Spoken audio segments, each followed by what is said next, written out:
యమధర్మరాజు నచికేతుని యొక్క సంభాషణ. నచికేతునికి 3 వరాలు ఇస్తానని మాట ఇచ్చిన యమధర్మరాజు 2 వరాలు ఎలా ఇచ్చారు, ఆ వరాలు ఏమిటి మొదటి వీడియోలో నేను చెప్పాను. ఆ వీడియో ఖచ్చితంగా మీరు చూసి గ్రహించి జీవితానికి సంబంధించిన కొన్ని పాఠాలు అందులో ఉంటాయి. వాటిని గ్రహించి పాటించి మీ జీవన విధానాన్ని మెరుగుపరుచుకోండి. దానికి అనుసంధానంగా ఈ 2వ వీడియోలో యమధర్మరాజు నచికేతునికి ఇవ్వబోయే 3వ వరం ఏమిటి నాయన అడిగితే, నచికేతుడు మరణానంతర మానవుని స్థితి, మరణానంతరం మానవుడు స్థితి ఏమిటి అని ప్రశ్నించాడు నచికేతుడు. అనేక విధాల పరీక్షించి అతడు అర్హతను తెలుసుకున్న తర్వాత జవాబు చెప్పనారంభించాడు యమధర్మరాజు. మరణించే ప్రతి ఒక్కరూ మరణాన్ని ఎదుర్కోవడం లేదా? లేదు. అత్యధికులు మరణం ఆసన్నము కాక మునిపి భయంతోనే మరణిస్తున్నారు కనుక వారు మరణాన్ని ఎదుర్కోవటం లేదు. మరణాన్ని ఎదుర్కోవటం ఎలా? జీవితంలో అప్రమత్తత పాటించటం మూలంగా ఈ జీవితాన్ని చక్కగా తగిన రీతిలో గడిపేవాడే భగవత్ స్థితిని పొందుతాడు అంటున్నాడు ఒక దైవాంశ సంభూతుడైన పండితుడు. జీవితం మన ముందు అనేక అనుభవాలను తీసుకొస్తుంది, పరిస్థితులను రూపొందిస్తుంది, అవకాశాలను కల్పిస్తుంది. వాటిలో మన లక్ష్యానికి సరిపడే వాటిని మాత్రమే స్వీకరించి తక్కిన వాటిని వదిలిపెట్టి జీవించడం ఎలాగో తెలుసుకోవాలి. అంతా నీ చాయిసే. నీవు ఎలా తీసుకుంటావో వేటిని వదిలేస్తావో అంతా నీ చాయిసే. కాబట్టి నీవు చేసిన పని అంటే కర్మ యొక్క ఫలితం అది నీదే. దానికి అనుగుణంగానే ఆ ఫలితం నీ ఇష్ట ప్రకారం రాకుండా అనేక అంశాలతో అది బేరేజు వేసుకొని ఆ ఫలితం ప్రకృతి లేదా ఆ భగవంతుడే నీకు అందచేస్తాడు. ఆ ఫలితాన్ని గురించి నీవు ఎక్స్పెక్ట్ చేయలేవు. దానికి అనేక ఫ్యాక్టర్స్ ఉంటాయి. ఎలాగో తెలుసుకోవాలి. ఈ విధంగా సదసద్విచారణతో తెలుసుకొని, ఇదే సదసద్విచారణతో జీవించు. సదసద్విచారణతో తెలుసుకొని జీవించడాన్ని ఆధ్యాత్మ యోగం అని అంటారు. ఈ రకంగా జీవించడం తెలుసుకున్న వ్యక్తి మరణాన్ని ఎదుర్కోగలడు. మరణానంతరము ఉన్నది ఏమిటో తెలుసుకోగలడు. ఇది యమధర్మరాజు నచికేతునికి చెప్పినటువంటి మొదటి విషయం. చాలా ఉంది, ఇది మొదటి విషయం.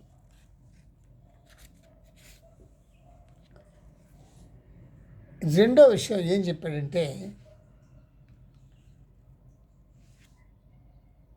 ఆంతరిక అభివృద్ధి నిజమైన అభివృద్ధి, బాహ్య పురోగతి దోహదకారులైనటువంటి అభివృద్ధి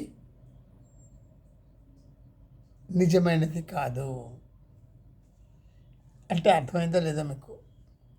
బాహ్య పురోగతి దోహదకారులైనటువంటి ఇల్లు, సంపద, డబ్బు మొదలైన బంగారం మొదలైనవి తొలగిపోయినప్పుడు అతడు మొదటి స్థితిలోకే జారిపోతాడు.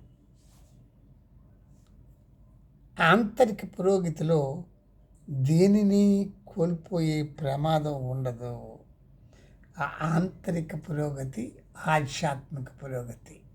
అదే శాశ్వతమైన శాంతి, సౌభాగ్యం, ఆనందం. ఉన్నదాంతో తృప్తి ఆటోమేటిక్గా వచ్చేస్తుంది. దేనికైతే నువ్వు అరులు చాచుతున్నావో, కోరికలు పెంచుకొని దేనిపై తృష్ణ ఉంటుందో అది నిలబడదు, అది పోతుంది. ఆ క్షణంకి ఆనందము ఓ ఓ కేరింతలు కొడతావు, తరువాత పోతుంది, ఏడుస్తావు. కాబట్టి ఇక్కడ ఆంతరిక అభివృద్ధి నిజమైన అభివృద్ధి. శ్రేయస్కరమైనది వేరు, సుఖకరమైనది వేరు.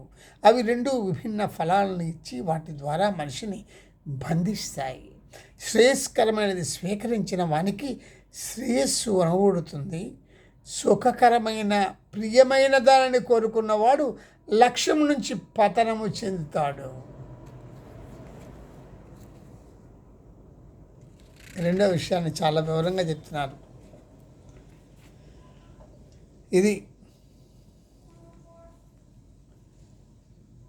నచికేత, నువ్వే చక్కగా ఆలోచించి సంపదలను, అందమైన స్త్రీలను, వస్తువులను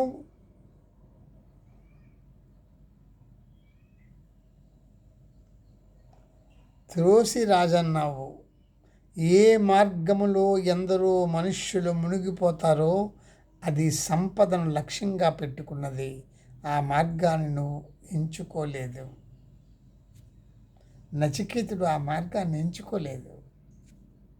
శ్రేయస్కరమైనది కదా, శ్రేయస్కరమైన మార్గాన్ని ఎంచుకున్నాడు, కానీ సుఖకరమైన మార్గాన్ని ఎంచుకోలేదు.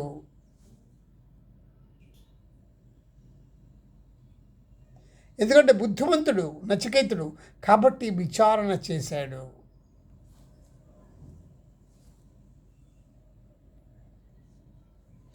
అందుకు యమధర్మరాజు నచికేతునికి ఎంతో అభినందించాడు.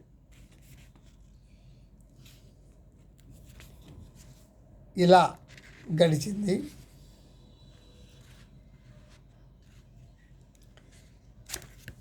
చివరికి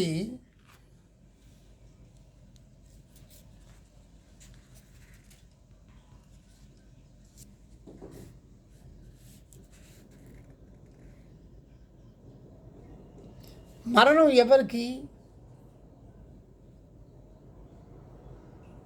మరణానంతరము పరిస్థితి అడిగినప్పుడు ఇవన్నీ చెప్పాలి కదా.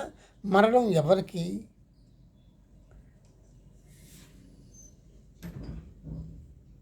ఆత్మలో ఏ మార్పులు లేవు. మరణము శరీరానికి. శరీరము, ప్రాణము, ఆత్మ అనే మూడింటి కలయికే మనిషి. మనం సామాన్యంగా మరణం అనే సూచించేది శారీరక మరణం మాత్రమే. పాత చొక్కాను విప్పేసి కొత్త చొక్కా ధరించడంలా జీవుడు ఒక శరీరాన్ని విడిచిపెట్టి కొత్త శరీరాన్ని తాలుస్తాడు. శరీరాన్ని విడిచిపెట్టడమే మరణం అంటున్నాము, కానీ మనము ఆత్మ, మనకు మరణము లేదు. శరీర మరణాంతరము కూడా మనము జీవిస్తున్నాము. ఎప్పటికీ మనం జీవిస్తూనే ఉంటాము. ఇది రహస్యం.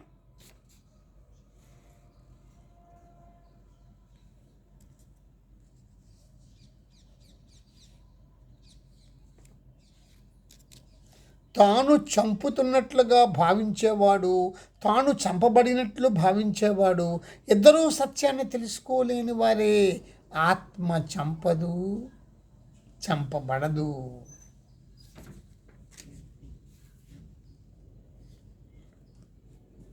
అణువు కన్నా అతి సూక్ష్మమైనది, అత్యంత పెద్దదానికన్నా పెద్దది అయిన ఈ ఆత్మ ప్రాణుల హృద్గుహలో కొలువై ఉన్నది. కామనారాహితుడు నచికేతుడు లాంటి వాడు. కామనారాహితుడు దానిని దర్శించగలడు. మానసిక స్పష్టతచే ఆత్మ మహత్యాన్ని గ్రహించిన అతడు శోకాలకు అతీతుడు.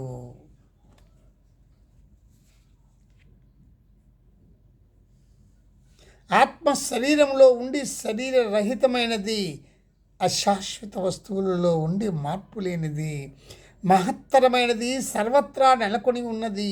బుద్ధి వికాసము చెందినవాడు దానిని తెలుసుకొని శోకము నుంచి విముక్తుడవుతున్నాడు.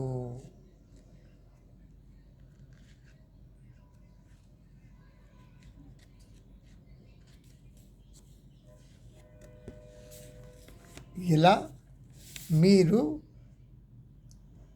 అత్యున్నత స్థితిలో సాధన చేసి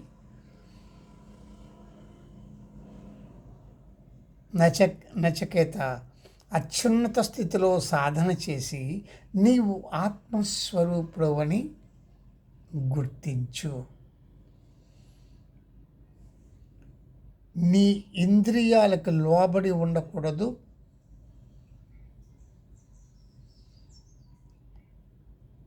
మనస్సు అదృశ్యమైపోవాలి. అప్పుడే ఇది సాధ్యపడుతుంది. అది అంత సులువైన పని కాదు. దానికి సంబంధించినటువంటి ప్రారంభ సాధనలు చెప్పారు యమధర్మరాజు.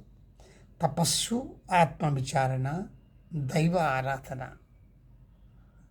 నేను దేహాన్ని కాదు, మనస్సును కాదు అని వివేచించుకోవటం నిరంతరం ఆధ్యాత్మ యోగం. ఇంద్రియాలను వివేచించి తెలుసుకోవటం ప్రణవ ధ్యానం. ఇవి ప్రారంభ సాధనలు. ఎన్నో సాధనా పద్ధతులు ఉన్నాయి, వాటిని అవలంబించు. అప్పుడు అదే నువ్వు అని తెలుసుకుంటావు. అదే అంటే ఆత్మయే నీవు అని. మరణానంతరము నశించకుండా ఉండే ఆత్మ నేను అనే చింతన దీని మూలంగా నొక్కి వక్కాణించబడుతున్నది. మరణించేది దేహము. రెండో భాగములో ఇక్కడ ఈ విషయాలన్నీ చెప్పడం జరిగింది.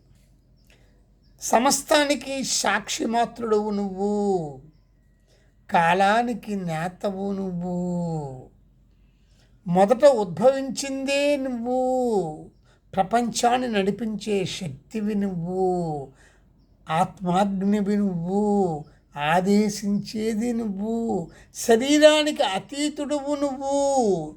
శరీరము పతనము చెంది ప్రాణం బయటకు పోయిన తరువాత కూడా మార్పు లేకుండా ఉండేవాడివి నువ్వు. సమస్తం నిద్రిస్తున్నప్పుడు మేల్కొని ఉండేవాడివి నువ్వు. జీవితమే నువ్వు. నువ్వు శాశ్వతుడివి. నీకు మరణము జననము లేవు. నిత్యుడివి అని యమధర్మరాజు నచికేతుడికి వివరం చెప్పారు. ఎందుకు?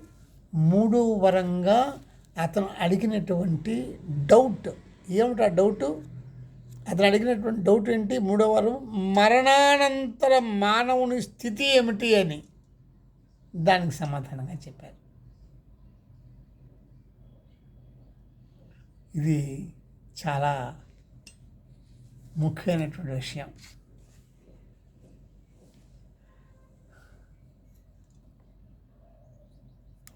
ధన్యవాదాలు.